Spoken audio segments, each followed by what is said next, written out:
بسم اللہ الرحمن الرحیم۔ سامعین و ناظرین محترم، آج کے دور کا ہر انسان مضطرب اور پریشان ہے۔ اضطراب اور پریشانی کی وجہ یہ ہے کہ اخراجات پورے نہیں ہوتے، آمدنی کم ہے اور خرچہ زیادہ ہے۔ جب آمدنی کم ہو اور خرچہ زیادہ ہو تو پھر پریشانی اور اضطراب کی کیفیت سے آدمی دوچار ہوتا رہتا ہے۔ تو جو لوگ اس وجہ سے پریشان ہیں، ان کی تسلی کے لیے ایک واقعہ عرض کرنے لگا ہوں کہ حضرت موسیٰ علیہ نبینا علیہ السلام کے متعلق ایک واقعہ منقول ہے کہ جب اللہ رب العزت نے نبوت کے مقام سے سرفراز فرمایا تو اہل و عیال یعنی گھر والوں کے خرچہ سے مطمئن کرنے کے لیے اللہ رب العزت نے حضرت موسیٰ علیہ نبینا علیہ السلام کو حکم فرمایا کہ اے موسیٰ، تیرے قریب جو چٹان ہے اس پہ عصا مارو۔ عصا حضرت موسیٰ علیہ السلام کی لاٹھی جادوگروں کے مقابلے میں جو ایک بڑا اژدہا بن گئی تھی، تو اس عصا کو اس چٹان پہ مارو۔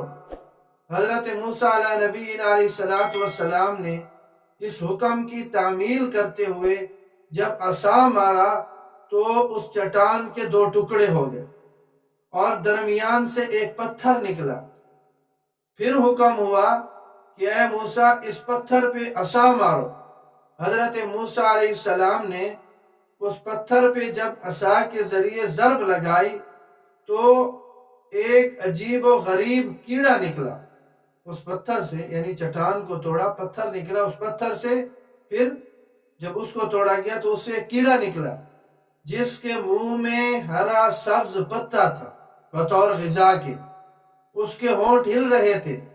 کان لگا کر معلوم کیا تو آواز آئی، وہ کیڑا کہہ رہا تھا، سبحان من یرانی ویسمع کلامی ویعرف مکانی ویذکرنی ولا ینسانی، کہ پاک ہے وہ ذات جو اس جگہ بھی مجھے برابر دیکھتا ہے، میری ہر بات کو سنتا ہے، برابر سن رہا ہے، میرے مکان اور رہنے کی جگہ سے خوب واقف ہے، مجھے برابر دیکھتا ہے، بھولتا نہیں ہے۔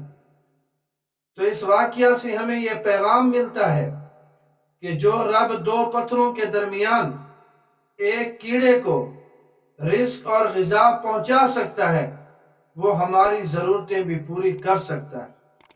اور ساتھ ساتھ یہ سبق بھی ملتا ہے کہ کیڑے کی طرح اس ہستی اور ذات کو یاد کرتے رہیں جو رزق کی ضامن ہے۔ اگر وہ ایک کیڑے کو نہیں بھول سکتا تو ہم اشرف المخلوقات کو کیسے بھول سکتا ہے؟ تو آمدنی کم اور خرچہ زیادہ کرتے کرتے رہنے سے یہ بہتر ہے کہ اللہ رب العزت کو یاد کیا جائے اور اپنی زبان کو ہر وقت اس کے ذکر سے تر رکھا جائے، تو وہ رب ہمیں بھی نہیں بھولے گا۔ اللہ مجھے اور آپ سب کو اس واقعہ سے سمجھنے کی توفیق نصیب فرمائے۔